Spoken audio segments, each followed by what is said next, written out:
Everybody আসসালামু আলাইকুম, কেমন আছেন সবাই? আলহামদুলিল্লাহ আমরা ভালো আছি। তো আপনাদের মাঝে আজকে একটা নতুন রেসিপি নিয়ে আসলাম সিমের বিচি আর কয়লা দিয়ে। তো দেখেন, প্রথমে আমি প্যানটা বসাই দিলাম, তারপরে তেল দিয়ে দিলাম। তেলটা গরম হওয়ার পরে আমি পেঁয়াজ কুচি, তারপরে কয়টা, তারপরে আপনার কাঁচামরিচ, তেজপাতা এগুলো সব একসাথে দিয়ে দিয়েছিলাম। তো পেঁয়াজ বাটা, আদা বাটা, রসুন বাটা সবগুলা গুঁড়া মশলা আমি একসাথে দিয়ে দিচ্ছি।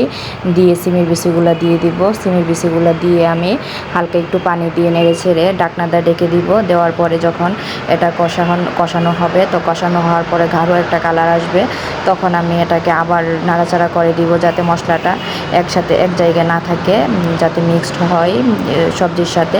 সেজন্য দেখেন, তো ঢাকনা দিয়ে ডেকে দেওয়ার পরে কীরকম হয়েছে। তো ঢাকনা দিয়ে ডেকে আমি এটাকে আরও লাল লাল করে ভেজে নিব, কারণ আমার ফ্যামিলিতে লাল লাল করে ভাজা না হলে এরা খেতে চায় না।